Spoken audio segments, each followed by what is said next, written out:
बिस्मिल्लाहिर्रहमानिर्रहीम।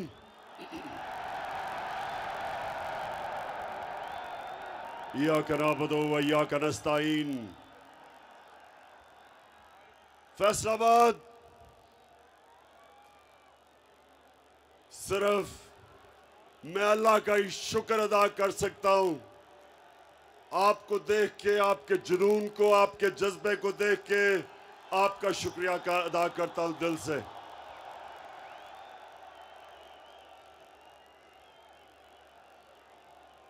फैसलाबाद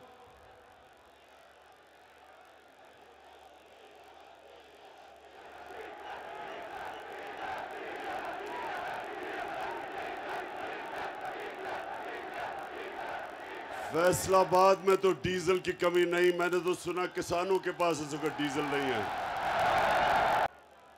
फैसलाबाद मैं जब यहां 2018 में जलसा किया था तो मुझे पता है कि यहां जो टेक्सटाइल इंडस्ट्री बंद हो रही थी, पावर लूम्स बंद पड़ी थी। टेक्सटाइल इंडस्ट्री जो पाकिस्तान की सबसे ताकतवर इंडस्ट्री, फैक्ट्रियां बंद करके हाउसिंग सोसाइटीज बनाई जा रही थी। तो मैं आज अल्लाह का शुक्र अदा करता हूं कि हमारे 3.5 साल में फैसलाबाद की टेक्सटाइल इंडस्ट्री ने सारे रिकॉर्ड तोड़ दिए।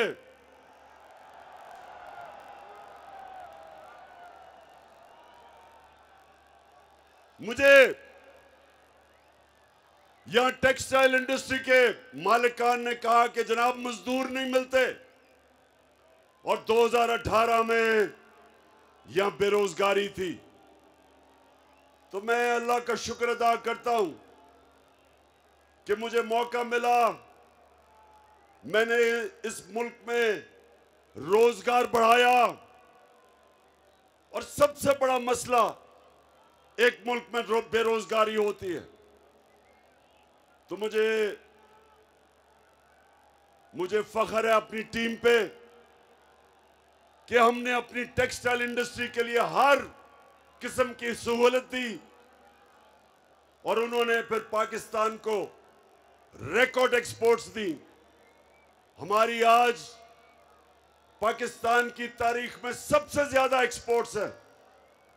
और फैसलाबाद याद रखें, मुल्क की दौलत में कभी इजाफा नहीं होता जब तक उसकी एक्सपोर्ट्स नहीं बढ़ती। तो इसलिए फैसलाबाद पाकिस्तान के लिए एक अहम शहर है। फैसलाबाद की तरक्की का मतलब पाकिस्तान की तरक्की। फैसलाबाद की खुशहाली का मतलब पाकिस्तान की खुशहाली। वैसे मैं आज खास तौर पे अपनी बहनों को खिराज तहसीन पेश करता हूं।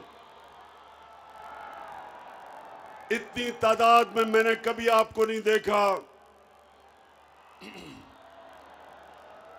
और इससे मुझे आपको, नौजवानों, आपको भी खिराज तहसीन आपको भी पेश करता हूं।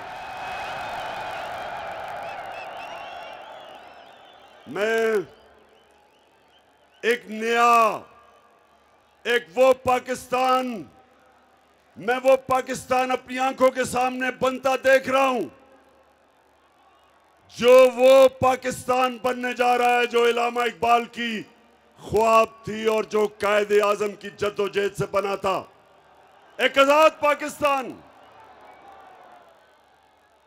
हकीकी आजादी के लिए मैं देख रहा हूं कि मेरी कौम मेरे साथ निकल रही है, और मुझे खुशी ये है कि सिर्फ इसके नौजवान ही नहीं निकल रहे, बल्कि हमारे बुजुर्ग, हमारी ख्वातीन और हमारे बच्चे भी।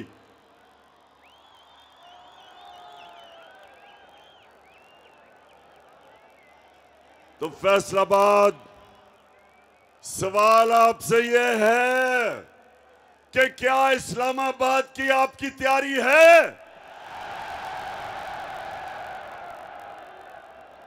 क्या आप तैयार हैं जब मैं आपको इस्लामाबाद की कॉल दूंगा? आप तैयार हैं? मुझे ये बताएं, लोग कहते हैं बहुत गर्मी है।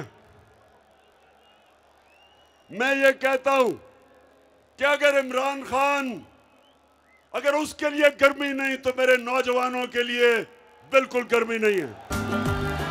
दिल में हो नीयत साफ, तो हो इंसाफ, कहे इमरान खान, तो चली है अब तहरीक के होगा ठीक।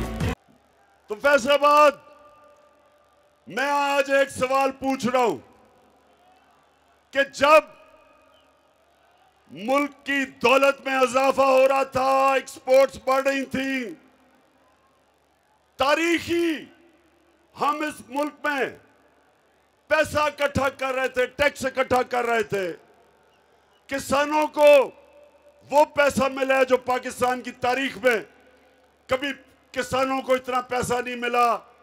उन्होंने अपनी पैदावार बढ़ाई। इस बार भी 4 फसलें रिकॉर्ड हुई। चावल, गन्ना, आलू और मकई रिकॉर्ड हुई। किसानों के पास पैसा आया, किसान खुश। इंडस्ट्री 11 सालों में सबसे तेजी से पाकिस्तान की इंडस्ट्री बढ़ रही थी। तो मैं ये सवाल पूछता हूं कि ये साजिश जो इस मुल्क के खिलाफ अमेरिका के अंदर तैयार हुई और यहां मीर जाफर और मीर सादिक ने साजिश करके हुकूमत को गिराया, मेरा सवाल यह है कि ये जो लोग साजिश करके अब ऊपर बैठे हैं, अब बताएं कि क्या आपसे मुल्क संभल रहा है? रुपया हर रोज गिर रहा है, स्टॉक मार्केट गिर रही है, महंगाई बढ़ रही है। और मैं वो टीवी चैनल्स और मीडिया हाउसेस से पूछता हूं कि क्यों नहीं अवाम के अंदर जाते और पूछते, लोगों के सामने माइक रखे और पूछे कि जनाब टमाटर कितने महंगे हुए, मुर्गी कितनी महंगी हुई। मुर्गी की कीमत दुगनी हो गई क्योंकि हमजा शबास मुर्गी की कारोबार में है, दुगनी हो गई है उसकी। जरा जाए लोगों से पूछे लोगों से। और जब आप टीवी का कैमरा लेके जाएंगे लोगों के पास, तो आप लोगों से 2 चीजें सुनेंगे, 2 लफ्ज सुनेंगे। एक होगा गद्दार और दूसरा होगा चोर।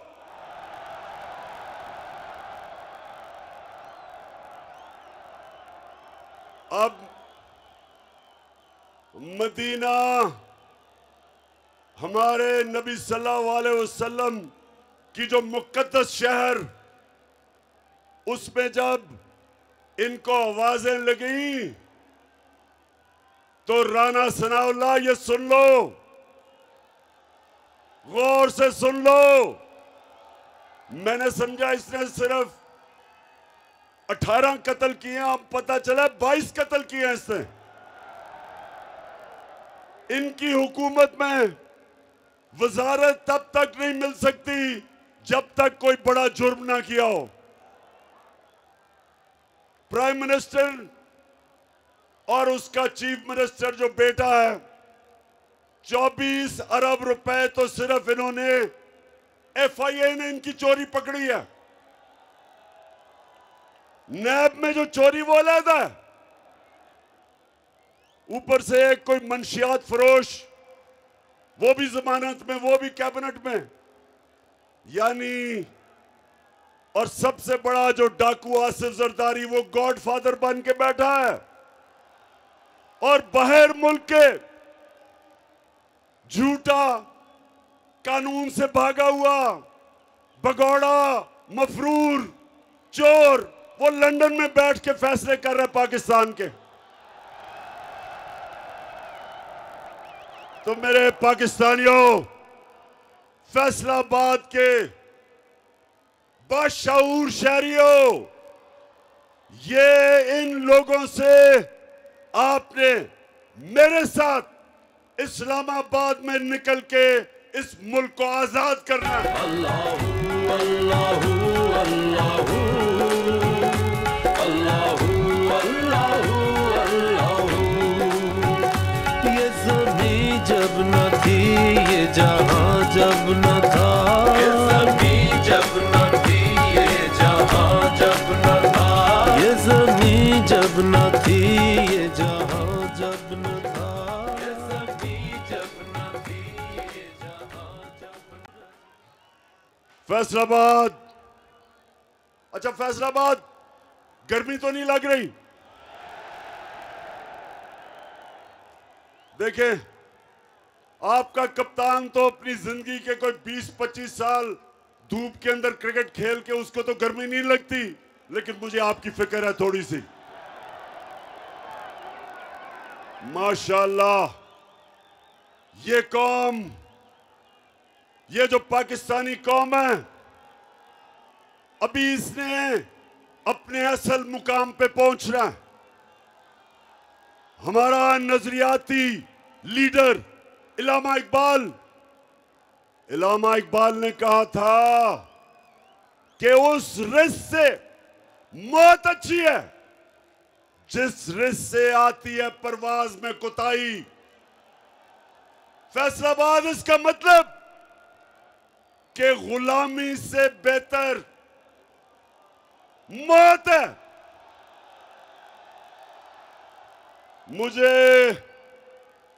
मुझे पता चला चंद दिन पहले कि बंद कब्रों में साजिश हो रही है कि देखें ये इमरान खान का हम क्या करें।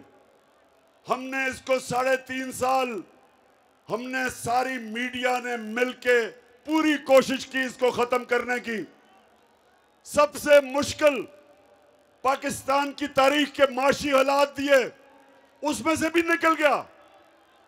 फिर 100 साल में एक दफा इतना बड़ा बुरहान आता है जो कोरोना का था। हिंदुस्तान में तबाही आ गई, 55 लाख लोग वहां मर गए कोरोना से, माइशत उनकी बैठ गई। उन्होंने सोचा कि इसमें से तो नहीं बचेगा। अल्लाह का करम है कि उससे भी हम निकल गए, बल्कि दुनिया तारीफ कर रही थी पाकिस्तान की कि वो मुल्क है जिसने सबसे बेहतरीन तरीके से कोरोना के अजाब से निकला, अपने लोगों को भी बचाया, अपनी माइशत को भी बचाया, अपनी इंडस्ट्री को भी बचाया, अपने मजदूरों को भी बचाया, अस्पतालों को भी। कहीं वो वक्त नहीं आया कि हमारे अस्पताल भर गए। और जब वहां से भी निकल गया, फिर माशियत भी ऊपर जाने लगी, इंडस्ट्री भी चल पड़ी, कंस्ट्रक्शन इंडस्ट्री भी चल पड़ी, किसानों के पास भी पैसा आ गया। तो फिर उन्होंने साजिश करके गवर्नमेंट गिराई और उन्होंने सोचा कि जब गवर्नमेंट गिराएंगे इसकी, तो पाकिस्तान में तो जब भी गवर्नमेंट जाती है लोग मिठाइयां बांटते हैं। जब भी गवर्नमेंट गई है पाकिस्तान में मिठाइयां बांटी जाती हैं। तो उन्होंने देखा कि बजाय लोग मिठाइयां बांटने के, लोग तो सड़कों पे आ गए हैं।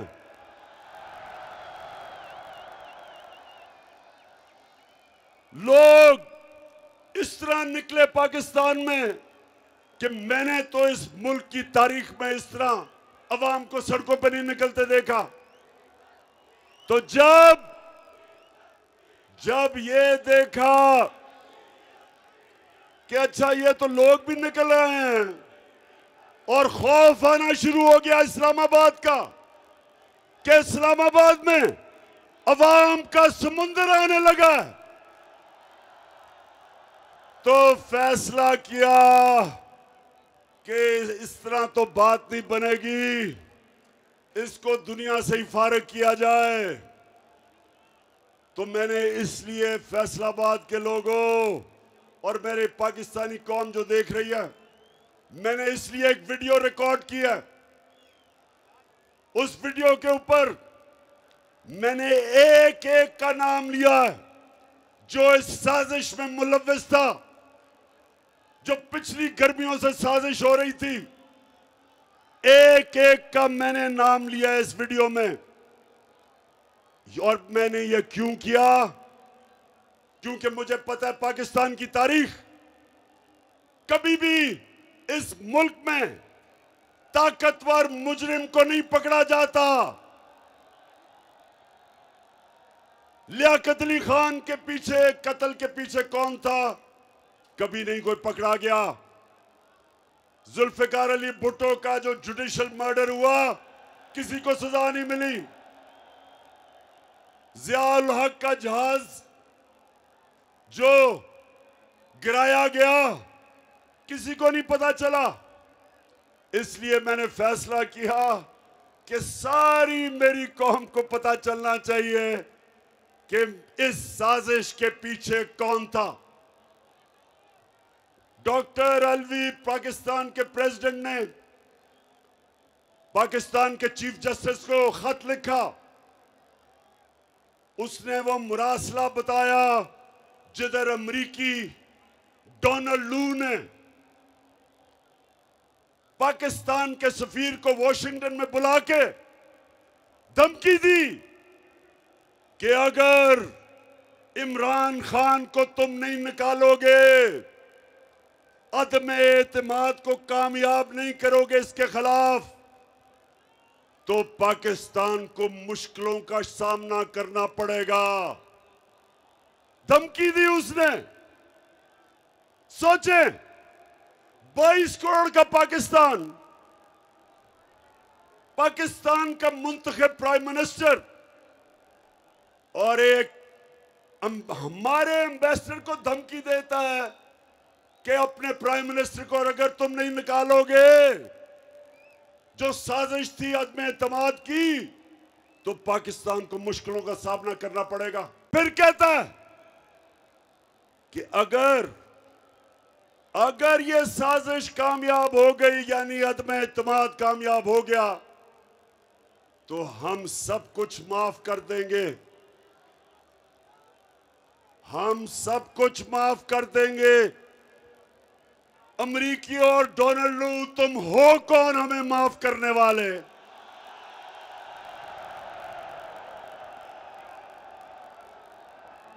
तुम्हें शर्म आनी चाहिए कि वो कौम जो नबी सल्लल्लाहु अलैहि वसल्लम की उम्मत है, जिस कौम के बनने के वक्त नारा था कि पाकिस्तान का मतलब क्या, ला इलाहा इल्लल्लाह। हमारा अल्लाह से वादा है, जब हम दावा करते हैं, कलमा पढ़ते हैं, हम ऊपर वाले से वादा करते हैं कि अल्लाह तेरे सिवा हम किसी को खुदा नहीं मानते, कोई नहीं है खुदा सिवाय अल्लाह के। मेरे महबूब वतन तुझ पे अगर यहाँ हो निसार, मैं ये समझूंगा ठिकाने लगा सरमाया तन है वतन जारिब। हम फैसलाबाद, फिर से सुन लो, फिर से गौर से सुन लो, हम हैं मोहम्मद मुस्तफा, हमारा नबी सल्लल्लाहु अलैहि वसल्लम, हम उनकी उम्मत हैं। हमारे अजीम लीडर ने हमें आज से 1500 साल पहले बता दिया था कि मुसलमान किसी के सामने नहीं झुकता,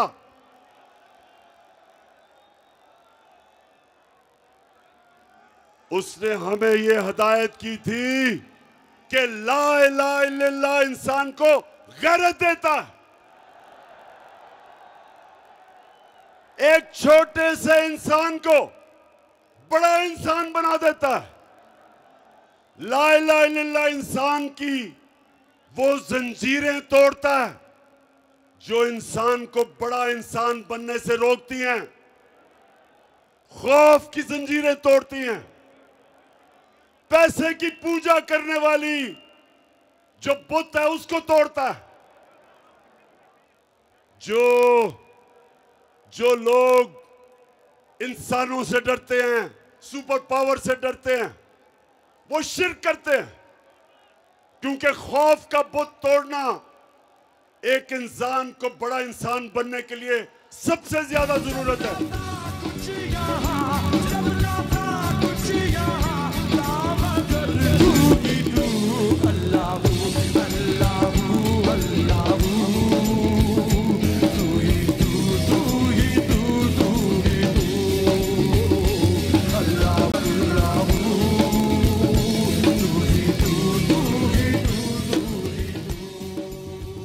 तो ना सिर्फ बाहर की साजिश और अंदर के मीर जाफर और मीर सादिक की वजह से चोरों की हुकूमत हमारे ऊपर मुसल्लत की गई। फैसलाबाद, क्या इन डाकुओं की हुकूमत को आप तस्लीम करते हो? इंपोर्टेड हुकूमत को हम किसी सूरत ना तस्लीम कर सकते हैं, ना करेंगे। और इन लोगों को हमारे पर मुसल्लत किया, ये हमारी 22 करोड़ लोगों की सबसे बड़ी तौहीन है कि इधर सारे फैसलाबाद में अजीम लोगों का शहर, बाशऊर लोगों का शहर, उधर अगर लीडर सारे शहर में राणा सनाउल्लाह मिला है, ये कितनी बड़ी तौहीन है फैसलाबाद के लिए। वो सिर्फ कातिल ही नहीं, वो शक्ल से भी कातिल लगता है। तो हमारी तौहीन देखे, बाप बेटा दोनों अंडर ट्रायल, केस चल रहा है एफआईए में केस चल रहा है। फैसलाबाद, जरा गौर से सुने मेरी बात, गौर से सुने जरा। मुझे दुनिया में एक मुल्क की मिसाल दे दें, एक मुल्क की मिसाल दें जिधर मुल्क का प्राइम मिनिस्टर और सबसे बड़े सूबे का चीफ मिनिस्टर अंडर ट्रायल हो, 24 अरब रुपए का एफआईए में केस हो, 8 अरब रुपए का नैब में केस हो, और उनको मुल्क के ऊपर मुसल्लत कर दें। एक दुनिया में मुझे मिसाल दे दें इसकी। ये 22 करोड़ पाकिस्तानियों की तौहीन है, ये हमारी तौहीन है। ये हमारी तौहीन ही नहीं, अगर ये हम तस्लीम कर लें, ये हमारी बर्बादी है। आते साथ ही इसने क्या किया, उसने एफआईए में सबको फारिग कर दिया जिन्होंने मेहनत से इसका केस बनाया था। और जो 2 तफ्तीश करने वाले ऑफिसर थे, सुने फैसलाबाद,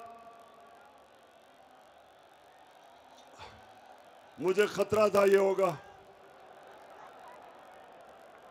तो जो 2 तफ्तीश करने वाले एफआईए के ऑफिसर,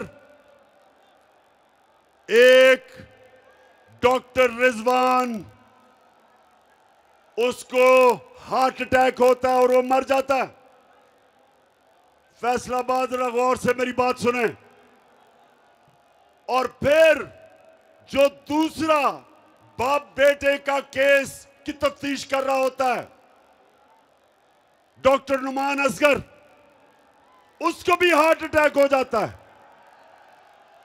मैं आज फिर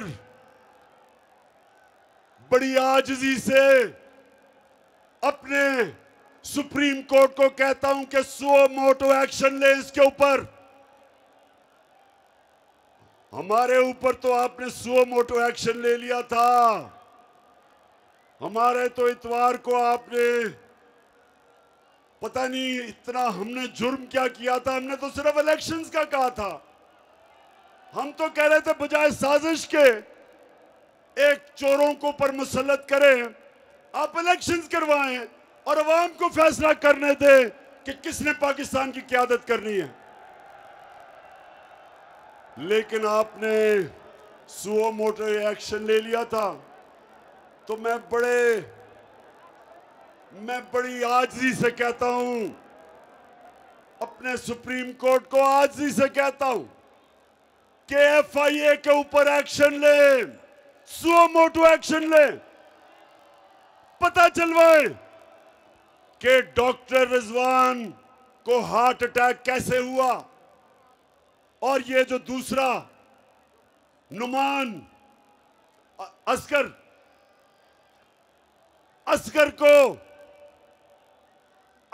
को हार्ट अटैक कैसे हुआ।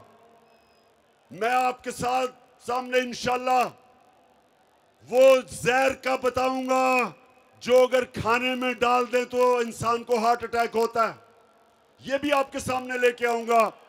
लेकिन मैं चाहता हूं कि हमारा सुप्रीम कोर्ट इसके ऊपर एक्शन ले। कोई इसकी मिसाल है कि जो केस जिन्होंने अरबों रुपए का केस करना था उन्हीं के ऊपर लाके उन लोगों को बैठा दें जिनके ऊपर केस है। और मैं फिर से कहता हूं कि अगर इसकी इजाजत दी पाकिस्तान में तो पाकिस्तान के जेलों को खोल दो। ये जो गरीब लोग जेलों में भरे हुए हैं इनको निकाल दो। इनकी तो छोटी छोटी चोरियां हैं। किसी ने भैंस चोरी की, किसी ने मोटरसाइकिल, घर में फाका है, बेरोजगार है, इनको निकाले जेलों से। अगर इतने बड़े बड़े डाकुओं को आपने नहीं पकड़ना, इसीलिए फैसलाबाद, इसलिए मैंने टेप रिकॉर्ड करवाया, अपना वीडियो रिकॉर्ड करवाया, क्योंकि मुझे पता है कि ताकतवर को पाकिस्तान की तारीख में 75 साल तारीख ये बताती है कि ताकतवर को हमारा इंसाफ का निजाम, ताकतवर मुजरिम को नहीं पकड़ सकता। इसलिए मैं अपनी अवाम के ऊपर छोड़ूंगा कि अगर मुझे कुछ हुआ तो पाकिस्तान की अवाम, आपने मुझे इंसाफ दिलवाना है।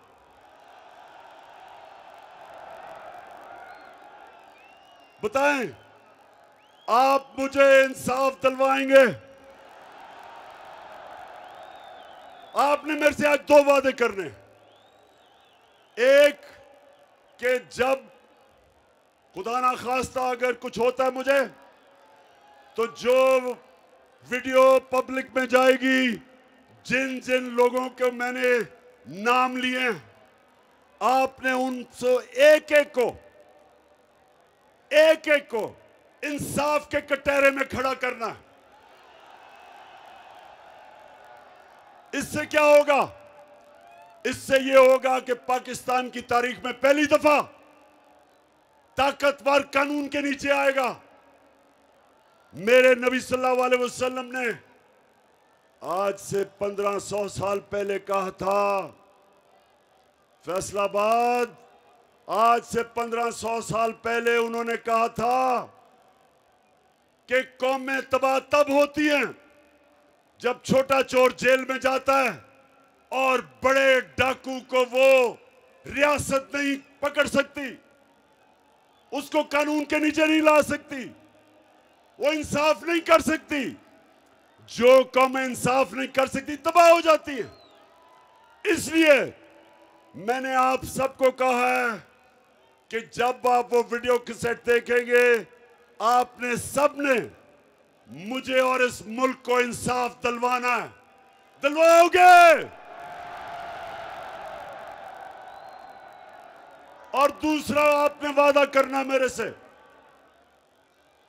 आपने मेरे से ये वादा करना है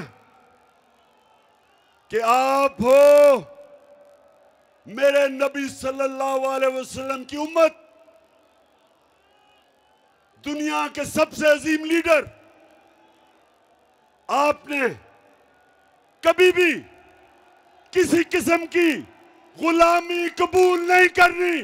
जब आएगा इमरान, सबकी जान बढ़ेगी, सिखों की शान बनेगा नया पाकिस्तान। इमरान, सबकी जान बढ़ेगी, सिखों की शान बनेगा नया पाकिस्तान। तो मेरे पाकिस्तानियों, मेरे गयूर दिलेर पाकिस्तानियों, कभी एक और वादा करना, आपने कभी किसी उस पार्टी को वोट नहीं देनी जिनके लीडरों का पैसा मुल्क से बाहर पड़ा हो। जब भी किसी पार्टी के लीडर का पैसा, जायदाद, उसके महलात, उसके ऑफशोर अकाउंट्स मुल्क से बाहर होंगे, वो कभी आपके मफादात की हिफाजत नहीं कर सकेगा। वो अपने पैसे की गुलामी करेगा, और पैसा अगर जिन मुल्कों में पड़ा है उन मुल्कों की गुलामी करेगा। बिलावल को ये जो नया फॉरेन मिनिस्टर बना है, ये जब अमेरिकनों को मिलने जाएगा, पाकिस्तानियों सुनो, तो वो जब मिलेंगे, जब भी मैं किसी भी प्राइम मिनिस्टर होके किसी मुल्क के सरबराह या वजीर से मिलता हूं, तो पहले मुझे सारा उसके ऊपर उसका बायोडेटा मिलता है, उसकी सारी हिस्ट्री मिलती है कि उसने क्या किया, क्या काम करता है, माजी में क्या किया, सारा कुछ पहले मेरे पास आता है। तो जब बिलावल मिलने जाएगा ब्लिंकन को, तो उसके पास पता होगा कि किधर किधर जरदारी के और बिलावल के बाहर बैंक अकाउंट्स पड़े हैं, किधर किधर पैसा पड़ा है, किधर किधर इनकी जायदादें हैं। तो ये आपकी मफादात की हिफाजत नहीं करेंगे, क्योंकि उनको खौफ होगा कि अगर हमने नाराज कर दिया अपने आकाओं को तो हमारा पैसा चला जाएगा। ना ही नवाज शरीफ मुंह खोल सकता है, उसके पैसे बैंकों में, लंदन में, प्रॉपर्टीज में पड़े हुए हैं, वो कभी उनको नाराज नहीं करेगा। और शहबाज शरीफ का तो आपको पता है कि बड़ा भाई फौज को बुरा भला कहता है, और छोटा भाई जो भी बूट देखता पॉलिश करने शुरू कर देता है।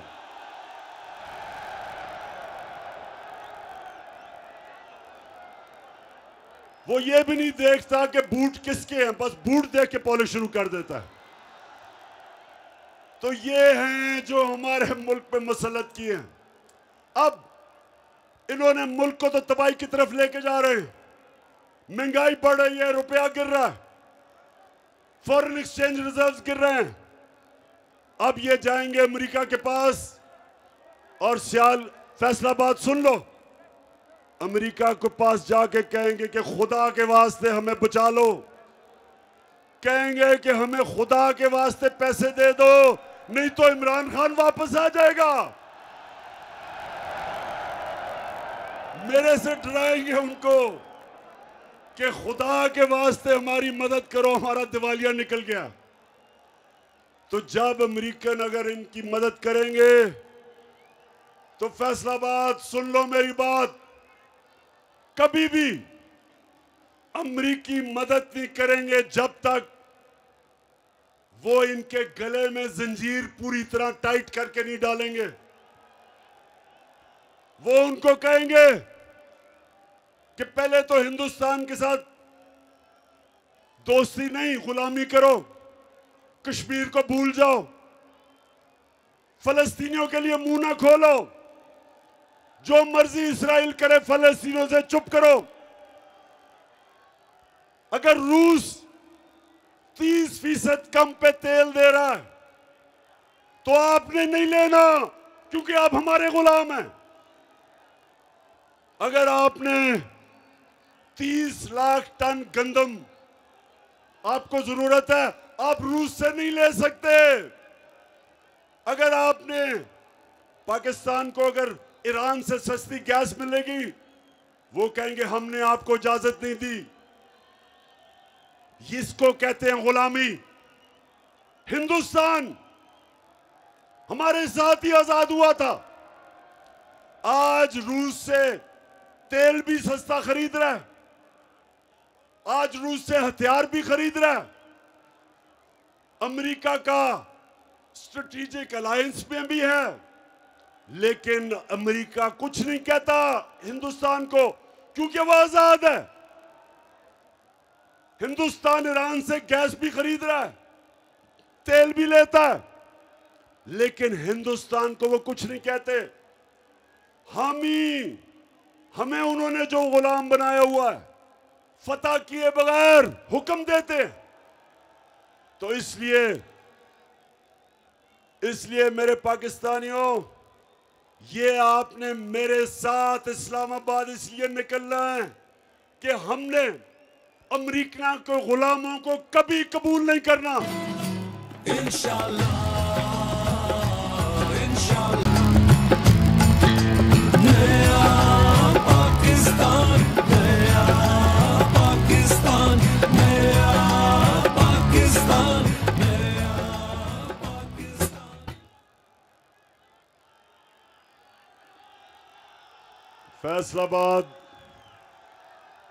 फैसलाबाद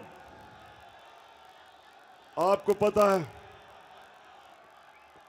कि इलामा इकबाल ने अपनी जो शायरी में हिंदुस्तान के मुसलमानों को गुलामी से निकालने के लिए कितनी कोशिश की। इसलिए उन्होंने कहा कि उस रिस्क से मौत अच्छी है जिस रिस्क से आती है परवाज में कुताई। मौलाना रूमी ने क्या कहा? उन्होंने कहा कि जब अल्लाह ने आपको पर दिए, आप अल्लाह की सबसे अजीम मखलूक है, अशरफुल मखलूकात, तो जब आपको अल्लाह ने पर दिए, क्यों जमीन पे चूंटियों की तरह रेंग रहे हो? क्योंकि गुलाम की कोई परवाज नहीं होती, गुलाम जमीन पे होता है। इकबाल का शाहीन अपनी जंजीरें तोड़ के ऊपर जाता है। हमें अपनी परवाज के लिए हकीकी आजादी चाहिए। हमें ला इलाहा इल्लल्लाह को अपने दिलों में डालना है। हमें फैसलाबाद के गयूर लोगों, हमें इन गुलामों से आजादी लेनी है। और मैं आपको यकीन दिलाता हूं कि हम एक कौम बनने जा रहे हैं। सारी कौम इकट्ठी हो गई है इन चोरों के खिलाफ, इन गुलामों के खिलाफ। ये कौम कुछ भी कर सकती है। ये पैसे इकट्ठे करके कर्जे अपने वापस कर सकती है।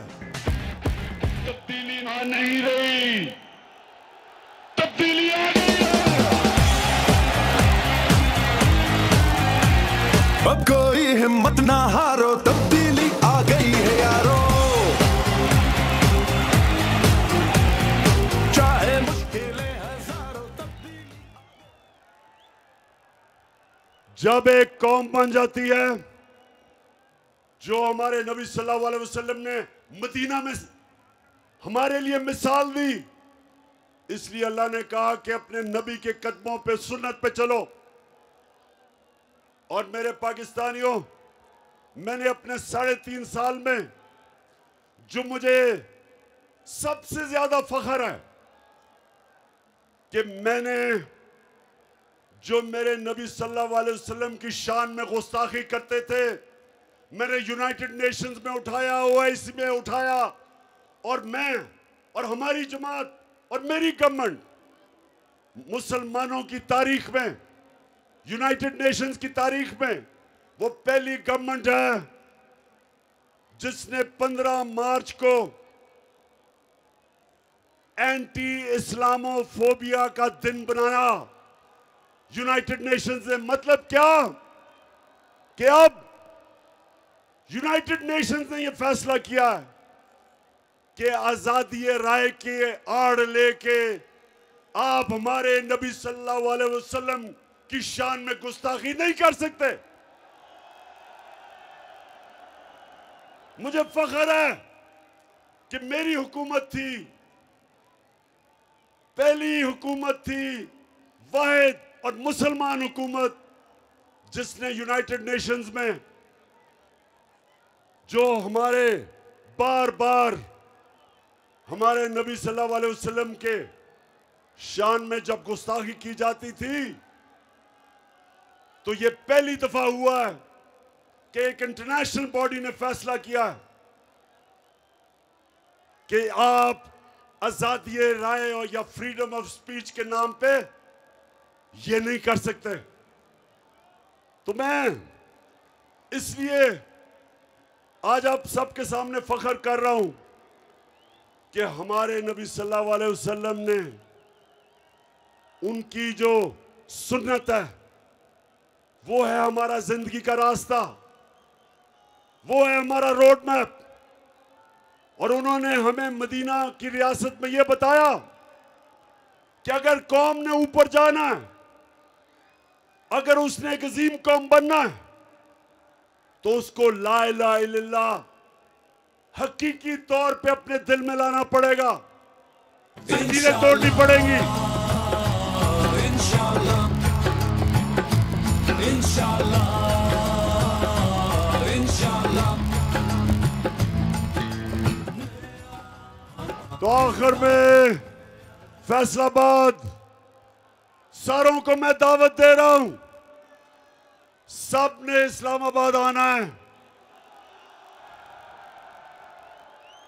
20 को मैं इंशाअल्लाह आपको तारीख बताऊंगा, वो इसी महीने मई के अंदर तारीख है।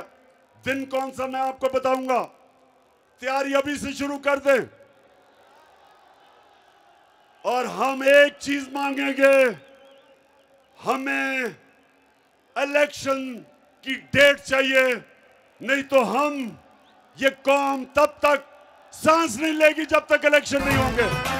धरती से फसली बटेरों को भगाएंगे, जालिमों को, चोरों को, लुटेरों को भगाएंगे, पूरा करेंगे सब नुकसान। तुम देखना मेरी जान, बनेगा नया पाकिस्तान, बनेगा नया पाकिस्तान। पहले तो ज्यादा से ज्यादा लोगों को इस्लामाबाद आना चाहिए, लेकिन जो नहीं आ सकते उनको फैसलाबाद में निकलना चाहिए। फैसलाबाद में आपने निकलना है बताने के लिए कि पाकिस्तान एक जिंदा कौम है। और मैं आज यहां अपनी सारी अक़लियतों को, अपनी मुस्लिम बरादरी को, अपने सिख बरादरी को, अपने जितने भी हमारे हिंदू हम हैं, उस रब की, हम उस रब को मानते हैं जो है रब्बुल आलमीन, सब इंसानों का रब। और हमारा नबी सल्लल्लाहु अलैहि वसल्लम रहमतुल आलमीन है, सब इंसानों के लिए रहमत लेके आए। पाकिस्तान सबका है और मैं सबको दावत दे रहा हूं निकलने के लिए। फैमिलीज को, खास तौर पे ख्वातीन, आपने मेरे साथ निकलना है इंशाल्लाह इस्लामाबाद। मैं आज अपनी सारी फैसलाबाद टीम को इस शानदार जलसे की मुबारक देता हूं। मैं सारे अपने एमएनएस, अपने एमपीज, और मैं ये भी कहूंगा कि फैसलाबाद, वैसे लोटे भी सबसे ज्यादा फैसलाबाद से निकले हैं।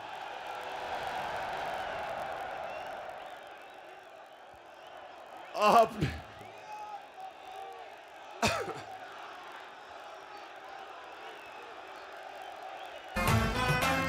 धरती से फसली बटेरों को भगाएंगे। अच्छा फैसलाबाद, आखिरी, आपने मेरे से आखिरी वादा करना है कि किसी भी, अगर कोई भी लोटा फैसलाबाद से जीत गया, मैं फैसलाबाद नहीं आऊंगा उसके बाद। पाकिस्तान जिंदाबाद।